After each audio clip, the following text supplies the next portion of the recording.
وأقول قال الله جل جلاله والمصطفى الهادي ولا أتأول. بسم اللہ الرحمن الرحیم، الحمدللہ رب العالمین والصلاة والسلام علی اشرف الانبیاء وسید المرسلین، اما بعد، رب اشرح لی صدری ویسر لی امری واحلل عقدۃ من لسانی یفقہوا قولی ربنا زدنا علما۔ قرآن حکیم کے 24ویں اور 25ویں پارے کی تفسیر کا خلاصہ پیش کیا جا رہا ہے، اور سورۃ الزمر وہ جاری ہے۔ پارے کے آغاز میں اللہ رب العزت نے ارشاد فرمایا، الیس فی جہنم مثوی للکافرین،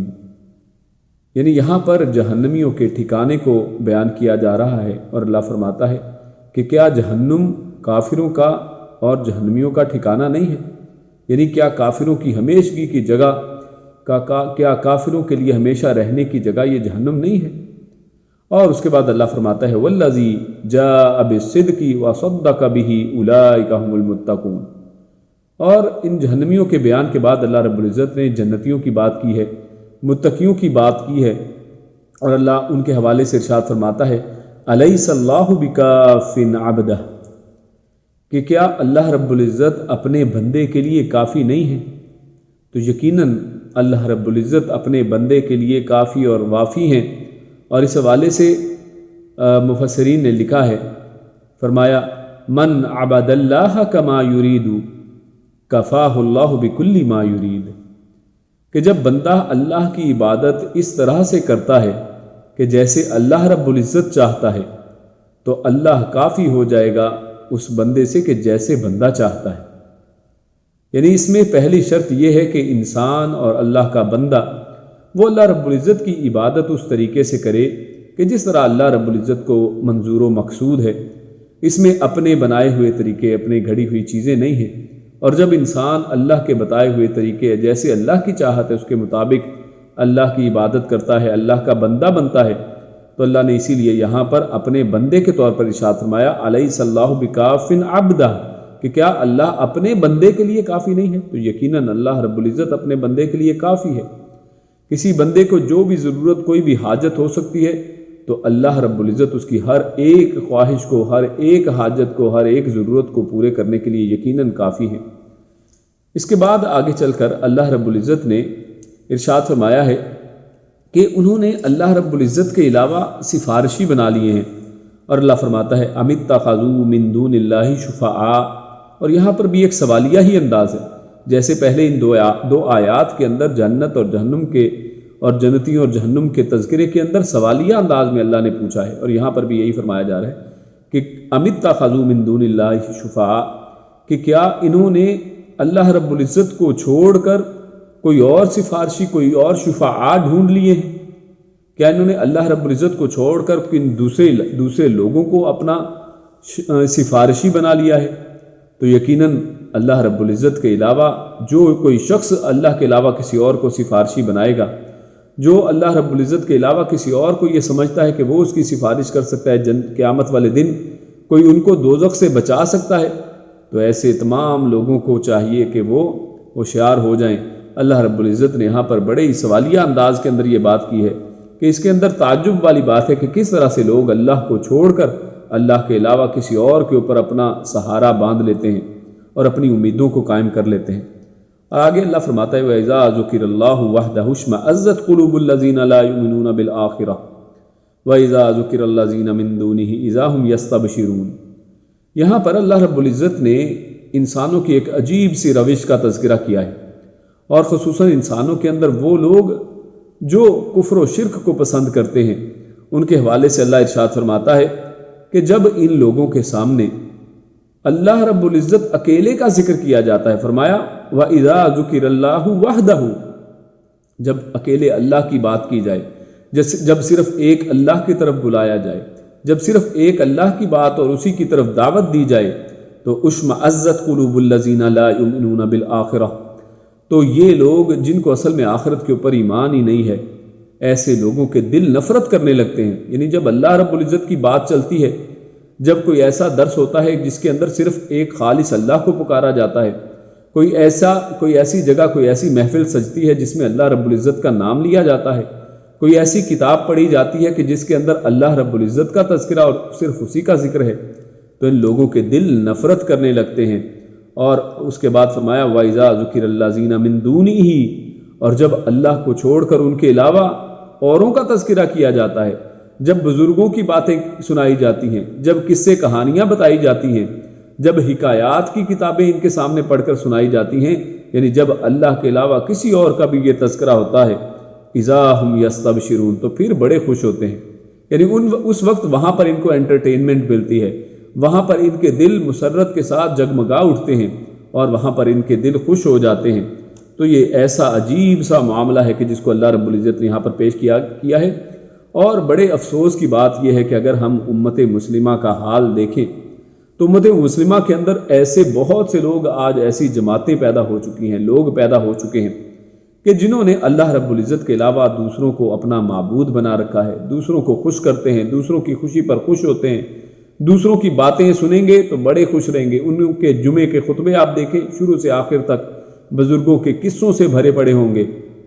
اللہ کی بات نہیں کی جائے گی۔ اور جب کسی مسجد سے ایک اللہ کی بات کی جاتی ہے تو اس کو دھتکارا جاتا ہے، اس کو برا سمجھا جاتا ہے، وہاں سے نفرت کی جاتی ہے، ان مسجدوں کا رخ نہیں کیا جاتا ہے، ایسے لوگوں کو طرح طرح کے نام دیے جاتے ہیں۔ اور اللہ رب العزت ایسے لوگوں کے حوالے سے اللہ رب العزت نے واضح فرما دیا ہے کہ یہ لوگ اصل میں ایسے لوگ ہیں کہ جو چاہے زبان سے کہیں یا نہ کہیں، اصل میں ان کو آخرت کے اوپر ایمان نہیں ہے، کیونکہ اگر آخرت پہ ایمان ہوتا تو یہ جان جاتے کہ آخرت والے دن مالک یوم الدین وہ اللہ رب العزت کی ذات ہی ہے، اس کے علاوہ کوئی آخرت میں مالک نہیں۔ اس کے بعد اللہ رب العزت ارشاد فرماتا ہے، نبی اکرم صلی اللہ علیہ وسلم کی زبانی اور خود قرآن کریم کی زبانی جب آتی ہے یہ بات، تو اللہ کی زبانی اور نبی کی زبانی دونوں کی زبان سے آ گئی۔ اللہ فرماتا ہے کل، کہ اے پیارے حبیب آپ فرما دیجئے۔ اب یہ دیکھیے اللہ کے نبی کو فرمایا جا رہا ہے، اور کون کہہ رہا ہے؟ اللہ رب العزت کہہ رہے ہیں۔ اس کا مطلب ہے اللہ اور اس کے رسول ان دونوں کا فرمانا یہ ہے کہ یا عبادی الذین اسرفوا، کہ اے میرے بندو، وہ بندو، ایسے بندو جو اسرفوا، جو اسراف کرنے والے ہو، جو حد سے گزرنے والے ہو، جنہوں نے اسراف کیا ہے علی انفسہم، اپنی جانوں کے اوپر، یعنی کسی مال و دولت کے نہیں بلکہ اپنی جانوں میں اسراف کیا ہے۔ کیا مطلب؟ یعنی جو حد سے گزر گئے ہو، جو اتنے زیادہ گناہ کر بیٹھے ہو کہ اب گناہوں کے ڈھیر لگ گئے ہیں، اب گناہ ہی گناہ ہیں، تو اللہ رب العزت ان کے بارے میں فرماتا ہے کہ اے میرے بندو، یعنی ان کو بھی اللہ رب العزت نے اپنا بندہ کہہ کر پکارا ہے۔ اللہ رب العزت کی رحمت کا عالم اور نبی کریم صلی اللہ علیہ وسلم جن کی زبانی یہ کہوایا جا رہا ہے کہ آپ فرما دیجئے پیارے حبیب، تو نبی رحمت ہیں اور اللہ رب العزت تو رحیم و کریم ذات ہے، وہ دونوں کہتے ہیں کہ اے میرے بندو جو اپنی حدوں کو تجاوز کر چکے ہو، جو گناہوں کے ڈھیر بنا چکے ہو، جو گناہوں کے اندر پاؤں سے لے کر سر تک ڈوب چکے ہو، اللہ ان کے بارے میں فرماتا ہے لا تقنطوا من رحمت اللہ۔ بہت بڑی بات اللہ رب العزت نے کی ہے کہ تم اللہ رب العزت سے مایوس نہ ہونا، اللہ کی رحمت سے مایوس نہیں ہونا ہے۔ اللہ رب العزت کے توبہ کے دروازے ہمیشہ ہر ایک کے لیے کھلے ہیں، اللہ رب العزت کی اس رحمت سے مایوس نہیں ہونا ہے۔ اور اس حوالے سے آپ کے سامنے معروف واقعہ بنی اسرائیل کا، جس کو نبی اکرم صلی اللہ علیہ وسلم نے امت مسلمہ کو سنایا، کہ ایک بنی اسرائیل کا شخص جس نے 99 قتل کیے تھے، وہ اللہ کی امید کے لیے جب نکلتا ہے اور پوچھتا ہے کہ کیا اللہ مجھے معاف کرے گا، اور ایک شخص وہ اس کو کہتا ہے کہ تمہیں معاف نہیں کیا جا سکتا ہے کہ تم نے اتنے زیادہ گناہ کیے ہیں، تو وہ کہتا ہے کہ اچھا میں پھر 100 پورا کر لیتا ہوں۔ اور پھر اس کے بعد ایک علم والے کے پاس، ایک اہل علم کے پاس جاتا ہے جس کے پاس کتاب کا علم تھا، اس سے پوچھتا ہے کہ کیا اللہ رب العزت مجھے معاف کرے گا، تو وہ فرماتا ہے کہ یقیناً اللہ رب العزت کی رحمت بہت وسیع ہے۔ یعنی اتنے زیادہ 100 قتلوں کے باوجود اللہ کی رحمت سے نا امید وہ خود بھی نہیں ہوا ہے، اور اس اہل علم نے بھی اس کو نا امید نہیں کیا ہے، بلکہ بتایا کہ اللہ کی رحمت بہت وسیع ہے اور اللہ تجھے معاف کر دیں گے۔ اور یقیناً ایسے ہی ہوا۔ یہ واقعہ بتاتا ہے کہ اللہ رب العزت نے اس شخص کو 100 قتلوں کے باوجود معاف کر دیا ہے۔ اسی لیے فرمایا کہ اسرفو، یعنی جو حدوں کو تجاوز کر چکے ہو، جو اپنی حدیں پھلانگ چکے ہو، اب آخری سٹیج پر پہنچ چکے ہو۔ اور اسی حوالے سے قوم یونس کا واقعہ ہمارے سامنے معروف ہے کہ یونس علیہ السلام کی قوم کے اوپر عذاب مسلط ہو چکا، اب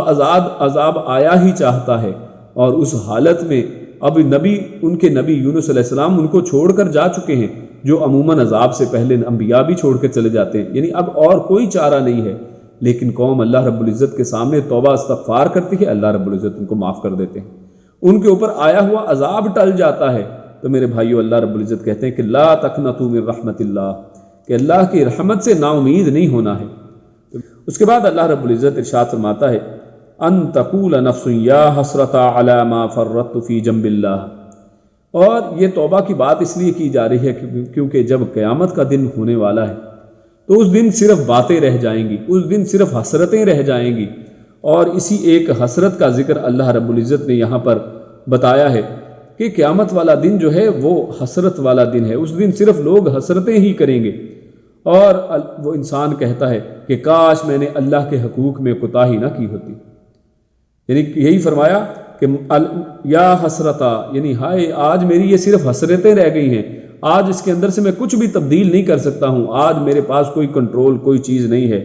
کہ میں اللہ رب العزت کی طرف سے بالکل جو ہے وہ میں پہلو تہی کرتا رہا، اللہ رب العزت کے حقوق کا میں نے کبھی خیال ہی نہیں رکھا۔ اللہ رب العزت کہتا تھا کہ میری اکیلے کی عبادت کرو، میں نے اس کو کبھی مد نظر ہی نہیں رکھا ہے، تو اس دن یہ صرف حسرتیں ہوں گی، اور اللہ رب العزت نے وہاں پر اس چیز کا ذکر کیا ہے۔ اور اسی طرح فرمایا وَإِن كُنْتَ لَمِنَ السَّاخِرِينَ، اور میں دنیا میں صرف یہ نیک لوگوں کا مذاق ہی اڑاتا رہا، وہاں پر لوگ مجھے کہتے تھے کہ نماز کے اندر آ جاؤ، داڑھی کو رکھ لو، چہرے کو نبی اکرم صلی اللہ علیہ وسلم کی سنت کے مطابق ڈھال لو، اپنی زندگی کو نبی کی سنت پر لے آؤ، تو وہاں پر میں ان کا مذاق اڑاتا تھا کہ یہ دیکھیے یہ مولوی لوگ ہیں، یہ اسی طرح کی باتیں کرتے رہتے ہیں، یہ دقیانوسی قسم کے لوگ ہیں، ان کی باتیں صرف یہی ہیں گھوم پھر کر۔ اور میرے بھائیوں، یہ لوگ دنیا کے اندر مذاق اڑاتے ہیں، قیامت والے دن یہ خود اپنے آپ کے بارے میں یہ چیزیں تسلیم کریں گے کہ میں دنیا کے اندر اللہ رب العزت سے کس طرح پہلو تہی کرتا رہا، اور میں کس طرح اس دین کا مذاق اڑاتا رہا۔ اس کے بعد اللہ رب العزت ارشاد فرماتے ہیں قل، آپ فرما دیجئے افغیر اللہ تأمرونی اعبد ایھا الجاہلون۔ اور یہاں پر اللہ رب العزت نے اصل میں یہاں پر بھی بڑی اہم بات ہے، اللہ رب العزت نے تمام مشرکوں کو جاہل کہہ دیا ہے کہ پیارے رسول صلی اللہ علیہ وسلم کہتے ہیں کہ کیا میں اللہ کو چھوڑ کر اللہ کے علاوہ تمہارے کہنے کے اوپر اللہ کے علاوہ دوسروں کی عبادت شروع کر دوں؟ افغیر اللہ تأمرونی، کیا تم مجھے یہ حکم دیتے ہو، یہ مجھے تم مشورہ دیتے ہو کہ میں اللہ کو چھوڑ دوں، اعبدو جس کی میں عبادت کرتا ہوں؟ اور پھر فرمایا ایھا الجاہلون، اور یعنی جو لوگ یہ مشورے دیتے ہیں، جو لوگ ایسی چیزیں کرنے کی کوشش کرتے ہیں، جو لوگ آج مسلمانوں کو دین سے اور توحید سے ہٹا کر شرک کی طرف لگانے کی کوشش کرتے ہیں اور کہتے ہیں کہ جناب قرآن میں توحید کدھر ہے، یہ توحید لگے رہتے ہیں اور کہتے ہیں کہ یہ بک بک کرتے رہتے ہیں۔ میرے بھائیوں،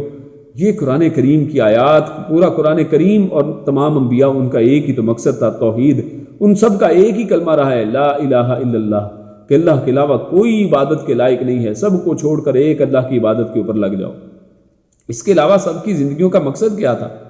تو اصل میں اللہ رب العزت نے اس آیت کے اندر فرما دیا ہے کہ یہ جو مشرک ہیں اصل میں یہی جاہل ہیں، اور نبی اکرم صلی اللہ علیہ وسلم کی زبانی یہ فرما دیا ہے کہ جو لوگ اللہ کو چھوڑ کر دوسروں کی طرف بلاتے ہیں، اللہ کے نبی نے فرما دیا ہے، اللہ رب العزت نے قرآن میں ان کی زبان کی یہ بات بتا دی ہے ایھا الجاہلون، اے جاہلو۔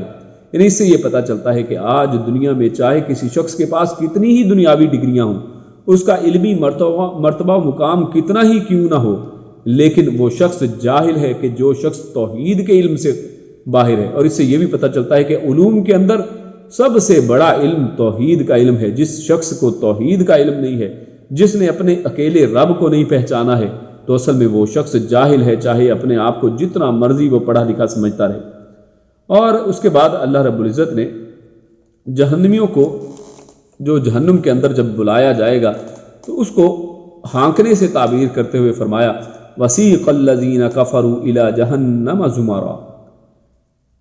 کہ اس آیت کا نام جو زمرہ وہ بھی یہاں پر ذکر کیا گیا ہے، اور زمرہ کا مطلب ہے یعنی گروہ در گروہ، یعنی چھوٹے چھوٹے گروپس بنا کر، گروپس کی شکل میں قیامت والے دن لوگوں کو وسیق الذین ہانکا جائے گا، جیسے بھیڑ بکریوں کو ہانکا جاتا ہے اور ہانکنے والے کے ہاتھ میں چھڑی ہوتی ہے، اور بھیڑ بکریوں کو زبردستی جس راستے پر لے جانا ہوتا ہے اس کے اوپر لے جایا جاتا ہے، وہی لفظ یہاں پر استعمال کیا جا رہا ہے کہ قیامت والے دن کفار کو ہانک کر جہنم کی طرف لے جایا جائے گا۔ اور جوڑیوں کی جوڑیاں بنا کر لے جایا جائے گا، ٹولیوں کی شکل میں لے کر جایا جائے گا، اکیلے اکیلے نہیں۔ اور اس زمرہ کے لفظ کے اندر بہت بڑی حکمت ہے۔ اس سے پتہ یہ چلتا ہے کہ انسان قیامت والے دن اکیلا اکیلا جہنم میں نہیں جانے والا ہے، بلکہ اپنی ٹولیوں کے اندر، جس ٹولی میں وہ دنیا کے اندر رہتا تھا، جس گروہ کو وہ دنیا میں اختیار کرتا تھا۔ اسی لیے تو اللہ کے نبی نے فرمایا ہے من تشبہ بقوم فہو منہم، کہ جو شخص اس دنیا میں جس قوم کی بھی مشابہت کا اختیار کرتا ہے، وہ جس گروہ کے ساتھ اپنے آپ کو اٹیچ کرتا ہے، جن لوگوں کے ساتھ اس دنیا میں اٹھتا بیٹھتا ہے، جو اس کی فرینڈشپ سرکل ہے اس دنیا کے اندر، جن لوگوں کو اس نے اپنا دوست بنا رکھا ہے، قیامت والے دن کے سارے اکٹھے ہوں گے۔ کیونکہ ایک اور جگہ پر یہ آتا ہے کہ انسان جو ہے وہ اپنے دوست کے دین پر ہوتا ہے، کیونکہ دوستی جو ہے وہ اس کے اوپر اثر انداز ہوتی ہے۔ اور اسی والے سے یہاں پر کہا جا رہا ہے کہ اس دن جہنمیوں کو گروہوں کے ذریعے ہانک کر لے جایا جائے گا، گروپس کی شکل میں لے جایا جائے گا۔ اور یہاں پر جو ہمارے لیے جو نقطہ نکلتا ہے وہ یہ کہ انسان اس دنیا کے اندر بڑا سوچ سمجھ کے اپنے دوستوں کو بنائے۔ جب دوستوں کو یا کسی گروپس کو چنا جائے تو اس میں بڑا سوچ سمجھ کر چنا جائے۔ ایسے گروہوں کے اندر، ایسے گروپس کے اندر، ایسی محفلوں میں نہ بیٹھا جائے، ایسے لوگوں کی محفلوں کی زینت نہ بنا جائے کہ کہیں قیامت والے دن اسی محفل کے ساتھ، انہی لوگوں کے ساتھ انسان قیامت والے دن حاضر ہو۔ جو لوگ نیک لوگوں کے ساتھ اس دنیا میں رہتے ہیں تو قیامت والے دن بھی یقیناً وہ اپنے انہی دوستوں کے ساتھ ہوں گے۔ اور جو بد لوگوں کے ساتھ بیٹھنا اٹھنا کرتے ہیں، جو اپنے دوستوں کو جب دوستی کرتے ہیں تو اس وقت یہ نہیں دیکھتے ہیں کہ یہ دیندار ہے یا نہیں، لہٰذا ہمیں چاہیے اس دنیا کے اندر وہ دوست بنائیں جو قیامت والے دن ہمارے لیے فائدہ مند ہو، جو قیامت والے دن جس کے ساتھ رہنا ہمارے لیے باعث فخر ہو، اور جس کے ساتھ رہنا قیامت والے دن ہمارے لیے جنت میں جانے کا سبب بنے۔ تو یہاں پر ہمارے لیے یہ بہت ایک امپورٹنٹ جو میسج اللہ رب العزت نے ہمیں دے دیا ہے۔ اس کے بعد سورہ غافر شروع ہوتی ہے، اور اس صورت میں اللہ رب العزت ارشاد فرماتے ہیں، آیت نمبر 7 ہمارے سامنے ہے، فرشتوں کا مومنوں کے لیے دعا کرنے کا تذکرہ کیا ہے کہ فرشتے مومنوں کے لیے دعا کرتے رہتے ہیں،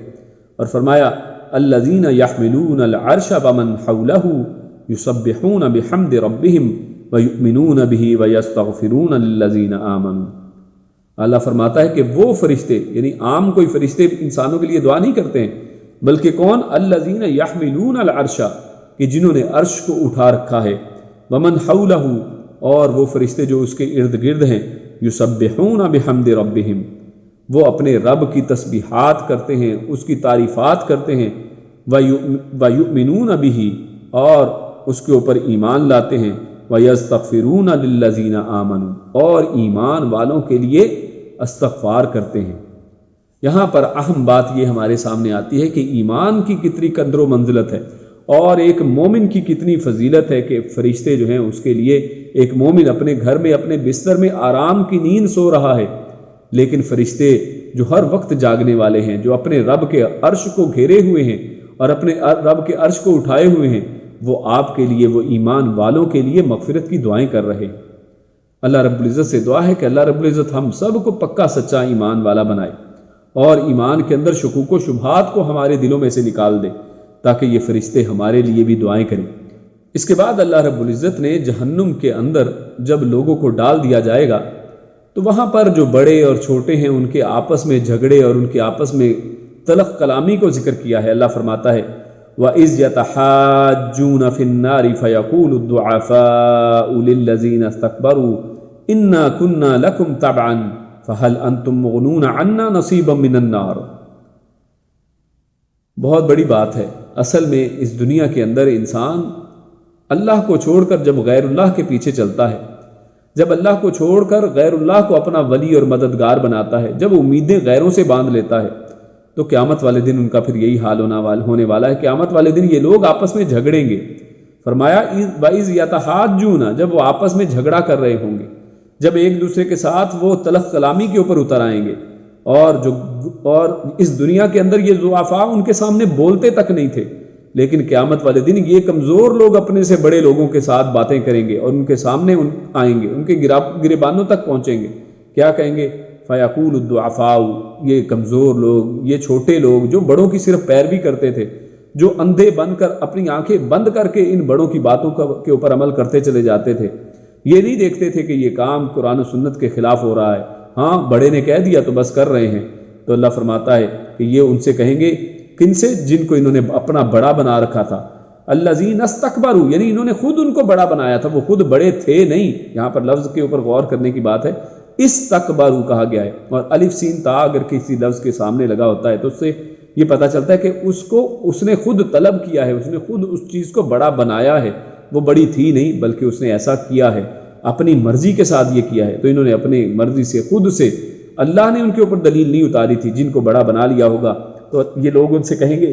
انا کنا لکم تبعا، کہ ہم تو یقیناً تمہاری پیروی کرتے تھے، ہم تو پیچھے تمہارے چلتے تھے، ہم نے تم کو اپنا پیر و مرشد بنا رکھا تھا، تم ہمارے جو ہے پیر تھے، تم ہمارے لیڈر تھے، تم ہمیں لیڈ کرنے والے تھے، ہمیں دنیا میں بڑی بڑی باتیں کرتے تھے، ہم تمہیں جنت کے اندر پہنچا دیں گے، اور یہ جنتی دروازے کے اندر سے گزر جاؤ تو تم جنت میں داخل ہو جاؤ گے، تم فلاں جگہ پر نظر و نیاز چڑھا دو تو تمہارا بیڑا پار ہے. تو میرے بھائیو یہ قیامت والے دن کہیں گے کہ ہم تو تمہاری باتوں کی پیروی کرتے تھے. فَهَلْ أَنْتُمْ مُغْنُونَ عَنَّا نَصِيبًا مِّنَ النَّارِ، تو آج کیا تم اس آگ کے اندر ہمارے ساتھ ہی ہو تو ہم سے تھوڑی سی آگ اس کو دور کر سکتے ہو؟ آگ میں سے من النار کا ہے، یعنی آگ میں سے تھوڑی سی نار آگ، یعنی غور کیجئے وہاں پر ان کی یعنی ان کے اندر کنٹرول میں کچھ بھی نہیں ہے. اس کا اظہار اللہ نے اس طرح کیا کہ آج یہ اتنا جو ہم پہ عذاب ہے، آگ کا عذاب، اس آگ میں سے تھوڑی سی آگ، اس کو کیا تم ہم سے دور کر سکتے ہو؟ وہاں پر تو بڑی باتیں کیا کرتے تھے. قال الذین استکبروا، تو اس کے جواب میں پھر یہ بڑے کہیں گے انا کل فیہا، ہم تمہیں کیسے بچا سکتے ہیں، ہم تو سب اس کے اندر ہی ہیں، یعنی ہم کون سا جنت میں چلے گئے ہیں، ہم بھی یہیں پہ کھڑے ہیں، یعنی ہم بھی تمہارے ساتھ ہی ہیں. ان اللہ قد حکم بین العباد، اللہ رب العزت اب فیصلے کر چکے ہیں، اب کیا ہو سکتا ہے، اب ہم تمہارا کچھ بھی نہیں کر سکتے ہیں.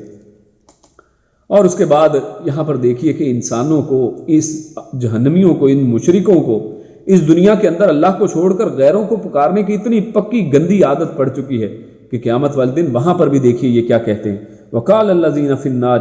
اور جہنم کے اندر یہ لوگ کہیں گے لخزنۃ جہنم، جہنم کے داروغہ سے، جہنم کے فرشتے سے جو جہنم کے اوپر محافظ ہے، ادعوا ربکم یخفف عنا یوما من العذاب، یعنی وہاں پر بھی ڈائریکٹ اللہ رب العزت کو نہیں پکار رہے ہیں، وہاں پر بھی ان کو یہ سیڑھیاں پکڑنے کا اتنا شوق پڑ چکا ہے کہ وہاں پر بھی یہ جہنم کے داروغہ سے کہیں گے کہ آپ اپنے اللہ کو پکارو، کہیں گے ادعوا ربکم، وہاں پر بھی اپنا رب نہیں کہا ہے کہ ہمارے رب کو پکارو، وہاں پر بھی ان کے دلوں کے اندر ابھی بھی شرم و حیا نہیں آئی ہے. وہاں پر بھی کہیں گے کہ اے جہنم کے داروغہ تو اپنے رب سے دعا کر. تو یہ دیکھیے، یہ اصل میں اسی لیے دنیا میں انسان زندگی کے اندر جس طریقے کے اوپر، جس منہج کے اوپر اور پوری زندگی جس انداز میں گزارتا ہے، اس کا اخیر بھی وہی اسی انداز میں ہونے والی ہے.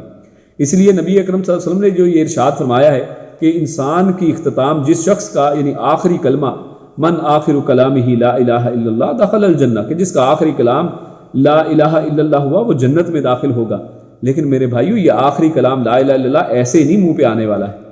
یہ لوگ چاہے جتنا مرضی اس کے پاس بیٹھ کر پڑھتے رہیں، جو مرضی اس کو تلقین کرتے رہیں، وہ لا الہ اس وقت تک نہیں پڑھ سکتا جب تک اس کی زندگی لا الہ الا اللہ کے مطابق نہیں ہے، یا جب تک اللہ نے اس کو توفیق نہیں دینی. اور جو لوگ پوری زندگی اپنی زندگی اللہ کے دین کے اوپر گزارتے ہیں، ایک ایک چیز کے اندر وہ اللہ رب العزت کی طرف سوال اٹھاتے ہیں، اپنے آپ کو اللہ کا فقیر سمجھتے رہتے ہیں، پوری زندگی اللہ کے در کے علاوہ کہیں اپنا سر اور اپنی یہ جبین جھکاتے نہیں ہیں، تو یقیناً آخری موقع پر اللہ رب العزت ان کو توفیق عطا فرما دیتے ہیں. اس کے بعد اللہ رب العزت ارشاد فرماتا ہے وقال ربکم ادعونی استجب لکم، اللہ فرماتا ہے کہ وقال ربکم، اور تمہارے رب نے فرمایا ہے،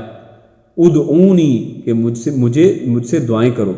مجھے پکارو، یعنی اللہ رب العزت کا حکم یہ ہے ہمارے رب کا کہ مجھے پکارا جائے. دیکھیے ہم پیچھے پڑھ آئے ہیں کہ جہنمی وہاں پر بھی اللہ کو نہیں پکار رہے ہیں، اور اللہ فرما رہا ہے ادعونی، تم مجھے پکارو، استجب لکم، اور گارنٹی دے رہا ہے کہ تم مجھے پکار کر تو دیکھو، میں تمہاری دعاؤں کو قبول کرنے والا ہوں، میں اس کا ضرور جواب دینے والا ہوں، میں ان کو کبھی بھی یعنی چھوڑنے والا نہیں ہوں. اور یقیناً یہ بات صحیح ہے، جب انسان ایمان کے ساتھ اللہ رب العزت سے کوئی دعا کرتا ہے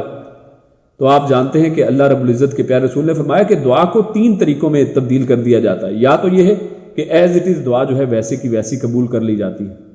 یا پھر دوسرا معاملہ یہ ہے کہ کبھی ہمیں لگتا ہے کہ دعا قبول نہیں ہوئی ہے، اصل میں اللہ رب العزت اس دعا کو بدل دیتے ہیں اور کسی دوسری آفت کو اس کے نتیجے میں ٹال دیتے ہیں، اور اس کو کچھ اور چیز عطا کر دیتے جو اس کے لیے زیادہ بہتر ہے، کیونکہ انسان کو معلوم نہیں ہے کہ کیا اس کے لیے بہتر، اللہ رب العزت زیادہ جاننے والے ہیں۔ اور تیسرا یہ کہ اللہ رب العزت اس دعا کو قیامت والے دن کے لیے مؤخر کر دیتے ہیں، اس کو قیامت کے لیے رکھ دیتے ہیں،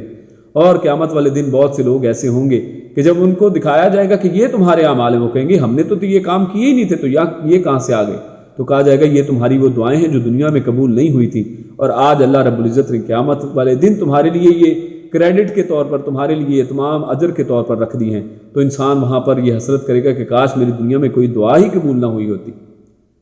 تو یہ اصل میں معاملہ ہے، لیکن اللہ رب العزت ہر ایک کی دعا کو قبول کرنے والے ہیں۔ پکارا تو جائے،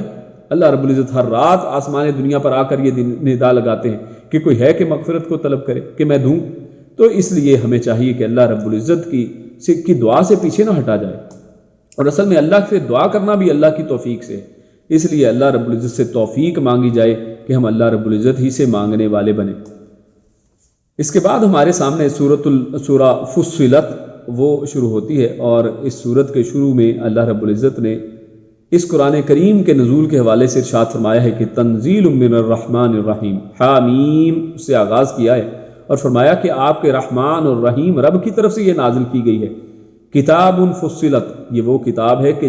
جس کے اندر تفاصیل ہیں، یہ بڑی تفصیلی ہے۔ آیاتہ، اس کی آیات واضح ہیں۔ قرآناً، اور یہ پڑھی جانے والی کتاب اور قرآن ہے۔ عربیاً، اور اس کو عربی قرآن بنایا گیا ہے، یہ عربی اس کے لیے اختیار کی گئی ہے۔ لقوم یعلمون، اور مقصد وجہ یعنی کیوں اللہ رب العزت نے عربی قرآن کے طور پر اس کو اتارا ہے،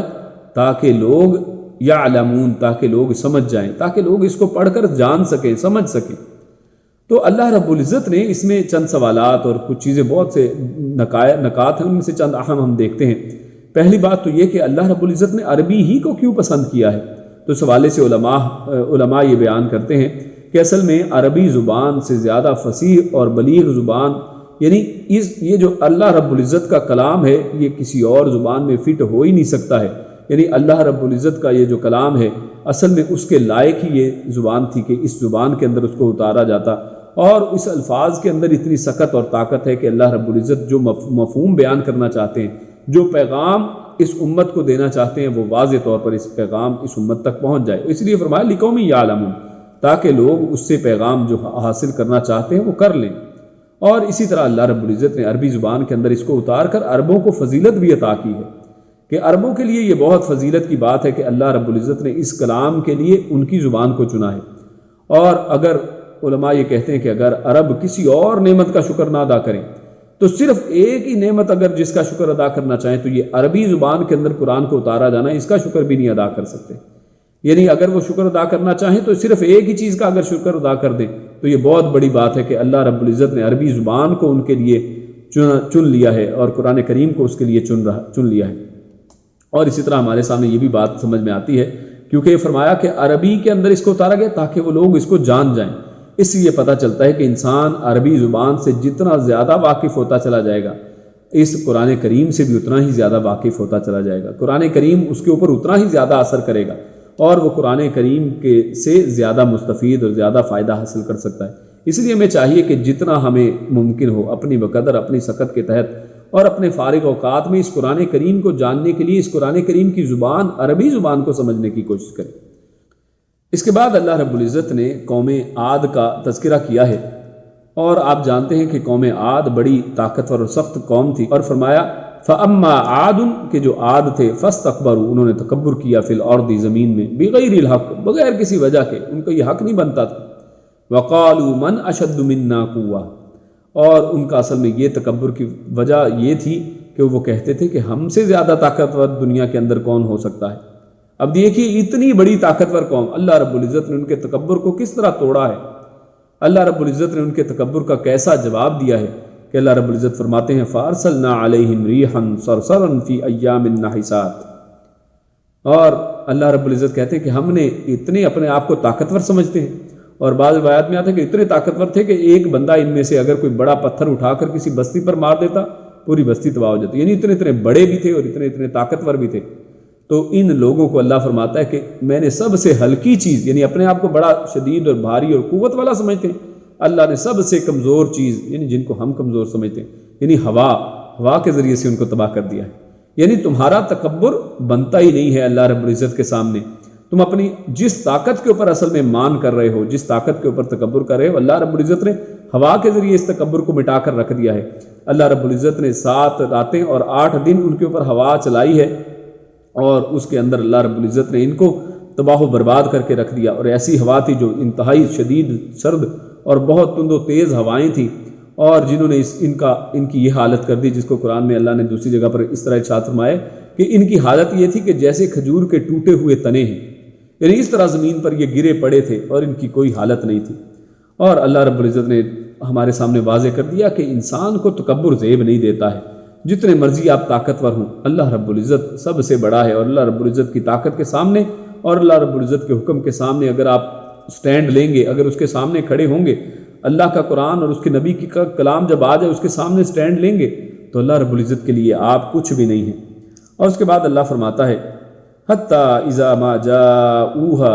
شہد علیہم سمعهم وابصارهم وجلودهم بما كانوا يعملون۔ اب قیامت کا اللہ رب العزت نے یہاں پر ذکر کیا کہ جب قیامت والا دن آ جائے گا، یعنی یہ تو دنیا کے اندر ان لوگوں کا، ایسے لوگوں کا حشر اللہ نے بتایا ہے، لیکن جب قیامت کا دن آ جائے گا تو اس دن اللہ رب العزت نے کہاں سے گواہ نکالنے ہیں۔ اللہ فرماتا ہے اس دن جو گواہ بننے والے ہیں وہ کون ہیں؟ انسان حیران پریشان رہ جائے گا۔ اللہ فرماتا ہے کہ اس کے خلاف گواہی دیں گے، علیہم کا ہے، یعنی اس کے خلاف گواہی کون دے گا؟ سمعہم، اس کی اپنے کان، اس کی اپنی سماعت، و ابصارہم، اس کی اپنی آنکھیں اس کے خلاف گواہی دیں گی، و جلودہم، اور اس کی اپنی جلدیں گواہی دیں گی۔ اب یہ دیکھیے یہاں پر اللہ رب العزت نے جلد کہہ کر انسان کے تمام اعضاء اس کے اندر ڈال دیے ہیں، یعنی جن کو یہاں پر ذکر نہیں بھی کیا ہے۔ انسان بہت سے گناہ اپنے جسم کے مختلف اعضاء کے ذریعے سے کرتا ہے، اللہ رب العزت نے سب کو اس جلد کا لفظ کہہ کر سمیٹ دیا۔ ہر چیز کے اوپر ایک جلد ہے، اللہ رب العزت نے ہر انسان کے حصے کے اوپر ایک سکن بنائی ہے، اور اللہ نے فرمایا کہ اس دن تمام جلد جو ہے اس کے خلاف گواہی دینے والی ہے۔ بما کانوا یعملون، اور وہ عمل بتائے گی کہ جو وہ کرتے رہے تھے۔ انسان اس دن مکر نہیں سکتا ہے، اللہ رب العزت ہر چیز کی گواہی جو ہے اسی کے جسم کے اندر سے نکال دینے والا ہے۔ ہاں اس کے اوپر انسان ضرور حیران و پریشان ہوگا، اور وہ خود اپنی جلدوں سے اور اپنے اعضاء سے کہے گا وقالو، اور وہ کہیں گے لجلودہم، اپنی جلدوں کو انسان اس دن سوال کرے گا لما شاہدتم علینا، کہ تو نے میرے خلاف گواہی کیوں دی، کہ آج تو میرے خلاف گواہی دیتا ہے۔ اس دنیا کے اندر میں تجھے ہی سنوارنے کے اوپر لگا رہتا تھا، تمہاری جلد کے اوپر ہی، جلد کی لذتوں کو ہی میں پورا کرتا رہتا تھا، جسم کی لذتوں کو پورا کرتا تھا، آج تو میرے خلاف گواہی دے رہی ہے۔ قالو، اور وہ اور پوچھے گا کہ یہ تم بول بھی کیسے سکتے ہو، یعنی آج تم کس طرح سے میرے خلاف گواہی دے رہے ہو؟ تو وہ کہے گی جلد، قالو، تو وہ کہیں گی انطقنا اللہ الذی انطق کل شیء،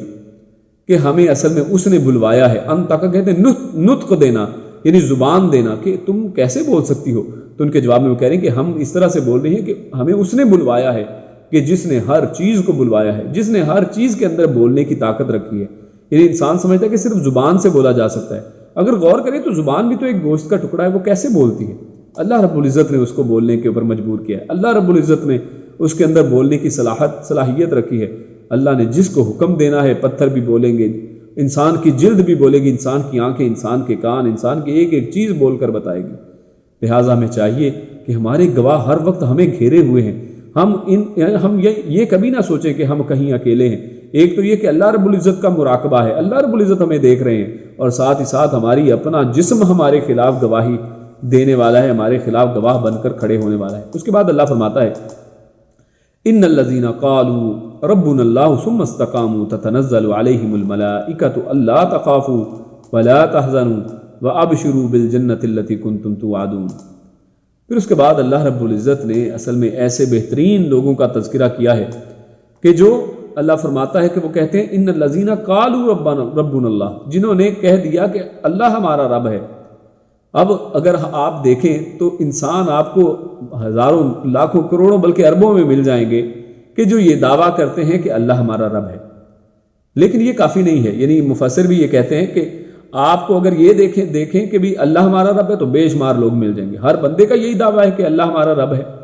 آپ حتیٰ کہ عیسائیوں، یہودیوں سے پوچھ لیں تو وہ کہیں گے اللہ ہمارا رب ہے، اور مسلمانوں میں سے کسی سے بھی پوچھ لیں وہ کہیں گے اللہ ہمارا رب ہے۔ اس لیے ابن رجب حنبلی وہ فرماتے ہیں کہ ربنا اللہ، یعنی اللہ ہمارا رب ہے کہنے والے تو کثیر ہیں، مگر ثم استقاموا والے قلیل ہیں۔ یعنی جو لوگ پھر اس کے اوپر ڈٹ گئے، جو اس کے اوپر کھڑے ہو گئے، اس کے اوپر جم گئے، یعنی اب جب امتحان آتا ہے، یعنی پہلے کہا کہ اللہ ہمارا رب ہے،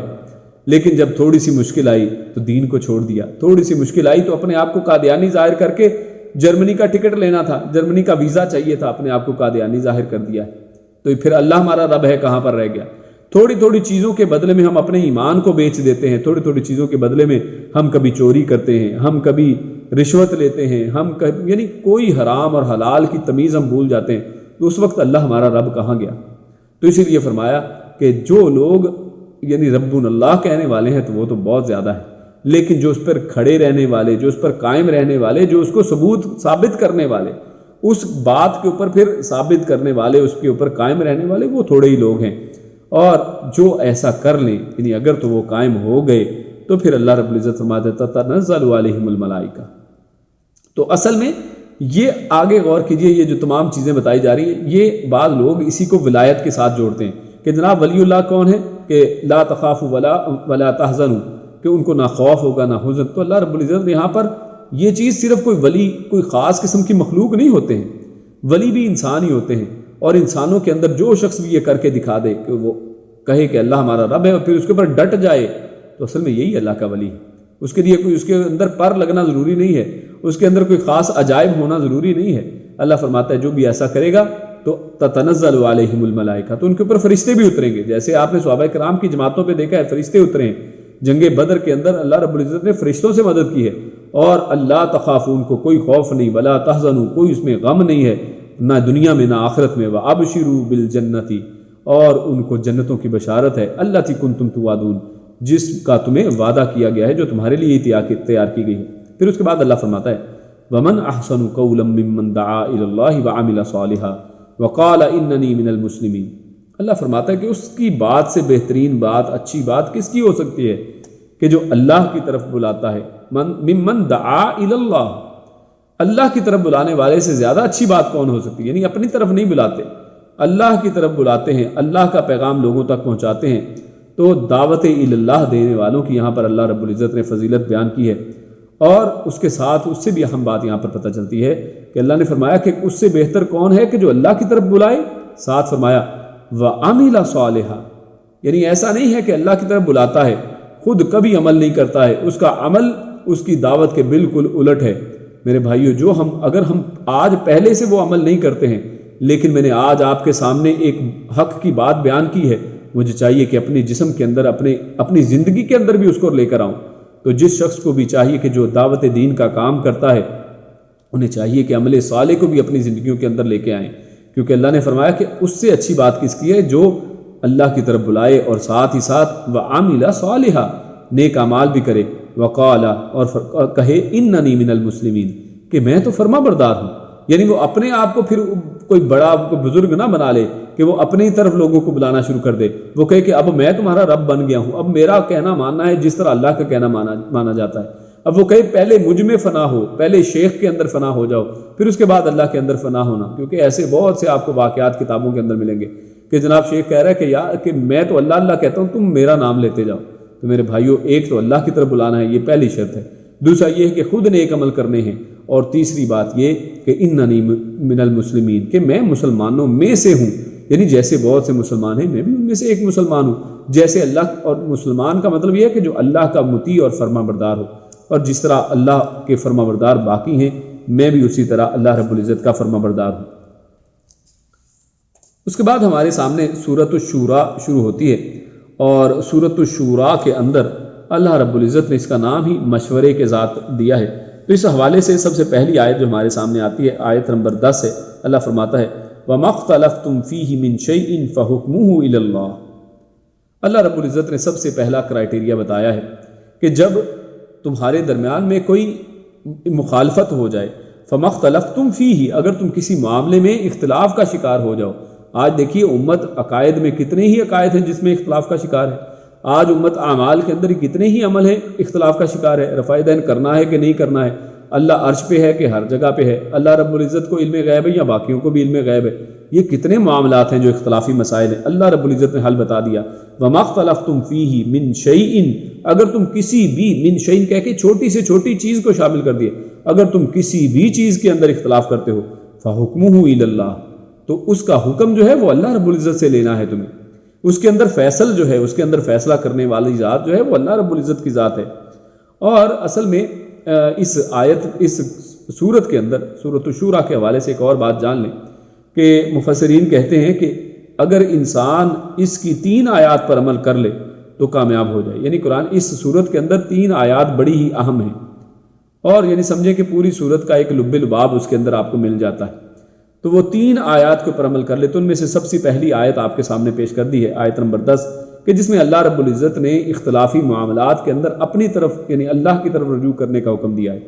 کہ اللہ کی طرف جایا جائے۔ اس کے بعد ہمارے سامنے جو دوسری آیت آتی ہے وہ آیت نمبر 15 ہے۔ اللہ فرماتا ہے وَأُمِرْتُ لِأَعْدِلَ بَيْنَكُمُ اللَّهُ رَبُّنَا وَرَبُّكُمْ۔ اب نبی اکرم صلی اللہ علیہ وسلم کا یہاں پر فرمان بتایا گیا ہے کہ مجھے یہ حکم دیا گیا ہے لِأَعْدِلَ بَيْنَكُمْ، کہ میں تمہارے درمیان میں عدل کے ساتھ فیصلہ کروں۔ یعنی پہلی چیز تو یہ ہو گئی کہ کوئی بھی اختلافی مسئلہ ہے اللہ کے پاس لے کے جانا ہے۔ اب دوسری بات کیا ہے کہ پیارے رسول صلی اللہ علیہ وسلم جو ہیں جو فیصلہ کر دیں۔ ہم نے دوسری بات یعنی اگر قرآن میں کوئی بات نہیں ملتی ہے، قرآن کریم جس کے اوپر خاموش ہے، کوئی ہمیں وضاحت اس کے اندر نہیں ملتی ہے، تو اللہ کے نبی صلی اللہ علیہ وسلم کے پاس ہمیں جانا ہے۔ اور فرمایا وَأُمِرْتُ، اور پھر مجھے یہ حکم دیا گیا ہے لِأَعْدِلَ بَيْنَكُمْ، اور مجھے حکم دینے سے ہمیں پہلی بات تو یہ پتہ چلی کہ اللہ کے بعد، اللہ رب العزت کے احکامات کے بعد جن کے حکم کو ہم نے ماننا ہے وہ نبی اکرم صلی اللہ علیہ وسلم کی ذات ہے۔ اور خود اللہ رب العزت نے قرآن کریم کے جگہ جگہ پر فرمایا کہ جو اللہ کے نبی کی اطاعت کرتا ہے اصل میں اس نے اللہ ہی کی اطاعت کی ہے، اور جو شخص یہ دعویٰ کرتا ہے کہ وہ اللہ رب العزت سے محبت کرتا ہے تو اس کو چاہیے کہ وہ میری اطاعت کرے۔ یہ قرآن کریم کے اندر اللہ رب العزت نے فرمایا، اور یہیں پر آگے پھر اگلی بات کی جا رہی ہے کہ مجھے پھر یہ حکم دیا گیا ہے کہ لِأَعْدِلَ بَيْنَكُمْ، کہ میں تمہارے درمیان میں انصاف کروں، عدل کو قائم کروں۔ اور اسی وجہ سے آپ صلی اللہ علیہ وسلم نے فرمایا کہ پچھلی قومیں اس لیے ہلاک ہوئیں کہ اگر کوئی بڑا چوری کرتا تو پھر اسے چھوڑ دیتے تھے، اور اگر کوئی چھوٹا چوری کرتا تھا، کوئی عام آدمی چوری کرتا تو اسے پکڑ کر سزا دی جاتی تھی۔ تو لہٰذا اس دین اسلام کے اندر ایک سب سے بڑی فضیلت کی بات یہ ہے کہ اللہ کے نبی کو اس کے اندر بھیجا گیا ہے جو عدل کو قائم کرنے والے ہیں۔ اس کے اندر یہ اونچ نیچ نہیں ہے، اور اس حوالے سے معروف ہے یہی واقعہ، اسی واقعے کا یہ ایک ٹکڑا ہے یہ جو میں نے آپ کے سامنے بیان کیا پچھلی امتوں کے بارے میں جو اللہ کے نبی نے فرمایا۔ تو اس کے اندر آخر میں اللہ کے نبی فرماتے ہیں کہ اگر میری محمد صلی اللہ علیہ وسلم کی بیٹی فاطمہ بھی چوری کرتی تو میں ان کا بھی ہاتھ کاٹ دیتا۔ تو یہ ہے عدل کا ایک عظیم معیار اللہ کے نبی صلی اللہ علیہ وسلم نے اس امت کے سامنے رکھ دیا ہے، اور یقیناً ایک منصف حکمران کے لیے جو سب سے بڑی چیز اس پوری امت اور معاشرے کے اندر جو امن پیدا کرنے والی چیز ہے وہ اصل میں یہ عدل ہی ہے کہ اگر انسان عدل کا قیام کرے تو معاشرہ جو ہے بڑا پرامن ہو جاتا ہے۔ اس کے بعد تیسری چیز جو فرمائی گئی کہ پہلا اللہ کا حکم ہے، پھر اس کے بعد نبی اکرم صلی اللہ علیہ وسلم کو عادل تصور کرنا اور نبی اکرم صلی اللہ علیہ وسلم سے فیصلے کروانا، اور یقیناً اللہ کے نبی عدل کی باتیں کر گئے ہیں۔ اور فرمایا والذین استجابوا لربهم واقاموا الصلاة وامرهم شورى بینہم ومما رزقناہم ينفقون۔ اب یہ تیسری بات جو کی جا رہی ہے آیت نمبر 38 ہے، یہ ہے شورا کا، یعنی اللہ رب العزت نے تیسرا حکم جو دیا ہے وہ یہ کہ مومن مسلمان جو ہیں آپس میں مشورہ کریں، وہ آپس میں شورا بینہم، وہ آپس میں مشورہ کریں اور مشورے کے ساتھ سارے کام سر انجام دیں۔ اس کے بعد اللہ رب العزت آگے کفار جو تھے اور زمانہ جاہلیت کے اندر ایک چلن جو تھا کہ بیٹیوں کو برا سمجھا جاتا تھا اور بیٹیوں کو وہ عزت نہیں دی جاتی تھی جو بیٹے کو دی جاتی ہے، تو اس حوالے سے اللہ فرماتا ہے یخلق ما یشاء یہب لمن یشاء اناثا ویہب لمن یشاء الذکور۔ اللہ فرماتا ہے کہ اللہ رب العزت جو چاہتا ہے وہ پیدا کرتا ہے، جو چاہتا ہے وہ دیتا ہے۔ اور یہاں پر پہلے اللہ رب العزت نے عورت کا تذکرہ کیا ہے، بچی کا تذکرہ کیا، فرمایا کہ یہب لمن یشاء اناثا، یعنی یہ عورتوں کو اس کے اوپر خوش ہو جانا چاہیے۔ اگر عورتیں اللہ رب العزت کا اس بات کے اوپر شکر ادا کرنا چاہیں تو وہ کم ہے کہ اللہ رب العزت نے یہاں پر مردوں سے پہلے ان کا نام لیا ہے۔ اللہ رب العزت نے فرمایا کہ اللہ جسے چاہتا ہے بیٹیاں دیتا ہے، اور اللہ رب العزت جسے چاہتا ہے بیٹے دیتا ہے۔ لوگوں کو چاہیے کہ لوگ جس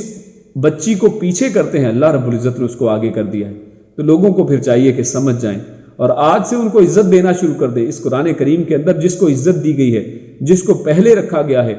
اور اس سے پہلے اور آج بھی دوسرے ادیان کے اندر آپ کو یہ مقام و مرتبہ عورتوں کا نہیں ملے گا۔